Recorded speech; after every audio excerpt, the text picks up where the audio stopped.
ქართული ოცნების გამარჯვებიდან 13 წელი გავიდა, მართველი გუნდის ლიდერები იმ გზაზე საუბრობენ, რომლის გავლაც ქვეყანას მსოფლიო გამოწვევების ფონზე უწევს. ნაცმოძრაობის რეჟიმის დამარცხების შემდეგ ახლა მთავარი მშვიდობის შენარჩუნება და ხალხზე ზრუნვა. გზავნილებს სოფო ბერიძე გაგვაცნობს. 13 წლის წინ ამ დღეს ქართულმა ხალხმა დაამარცხა ხელისუფლება, რომელსაც სძულდა ყველაფერი ქართული. ეს პირველი კანონმდებლის შეფასება. მმართველი პარტიის პოლიტიკური ლიდერები ამბობენ, რომ 2012 წლის 1 ოქტომბერმა საქართველოს მოუტანა ადამიანის უფლებების, სიტყვის თავისუფლების, საკუთრების, ბიზნესის დაცვა.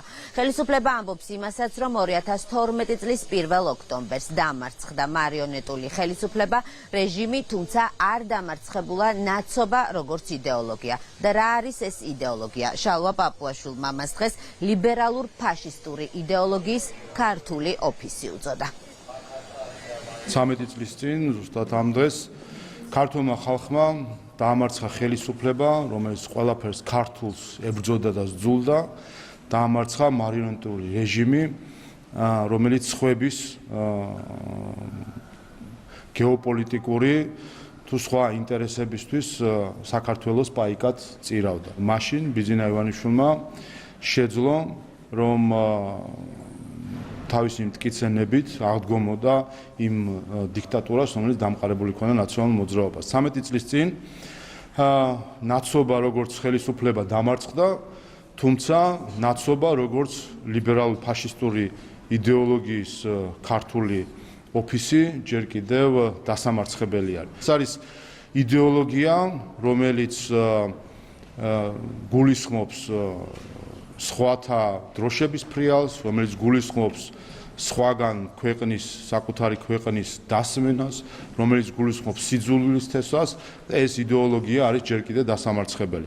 მათ შორის 4 ოქტომბერს ქართველი ხალხს ექნება კიდევ ერთი შესაძლებლობა, რომ თავისი მყარი პასუხი გასცეს იდეოლოგიას, ნაცობას, როგორც იდეოლოგიას, რომელიც გულისხმობს სხვების ინტერესების, სხვა ქვეყნების თუ სხვა გარიძალების ინტერესების გატარებას. ადამიანი გახდა ღირებული და ჩვენი გუნდისთვის ყველაზე მნიშვნელოვანი სიტყვისა და გამოხატვის თავისუფლება, რომელიც ფეხქვეშ იყო გათელილი. და აღარ დავიწყებ ახლა ყველაფრის გახსენებას, მოყოლას, რა ვითარება იყო წლების განმავლობაში ქვეყანაში, რომელსაც დემოკრატიულ შუქურად მოიხსენიებდნენ ხოლმე, სრული კატასტროფა და უბედურება. ბიზნესი დარეკეტებული, ადამიანის ღირსება ჰქონდათ ფეხქვეშ გათელილი. ყოველდღიური ბრძოლით, წინგადადგმული ნაბიჯებით შევინარჩუნეთ მშვიდობა. მარტივი არ ყოფილა და არ არის მშვიდობის შენარჩუნებად, იმის გათვალისწინებით თუ შევხედავთ, როგორ ებრძვიან ჩვენ სახელმწიფოებრიობას, როგორ ებრძვიან ქართულ ხალხს, არის ვენებენ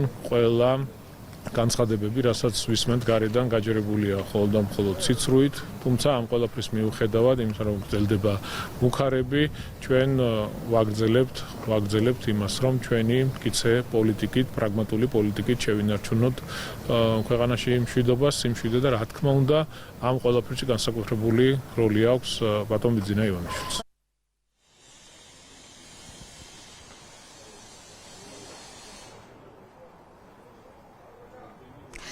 ქართული ოცნება დამოუკიდებელი საქართველოს ისტორიაში ყველაზე მნიშვნელოვანი გამარჯვების მოპოვებიდან 13 წლის შემდეგ ზუსტად 3 დღეში მე-10 საიუბილეო გამარჯვებისთვის ემზადება. მმართველი პარტიის დამფუძნებელი წერს, რომ 4 ოქტომბერი იქნება შესაძლებლობა 2012 წელს მოპოვებული მშვიდობიანი გამარჯვების საბოლოოდ გაფორმების, რადიკალიზმის და ურთიერთდაპირისპირების წარსულში დატოვების შესაძლებლობა. პირდაპირ ეთერში სოფო ბერიძე საუბრობდა.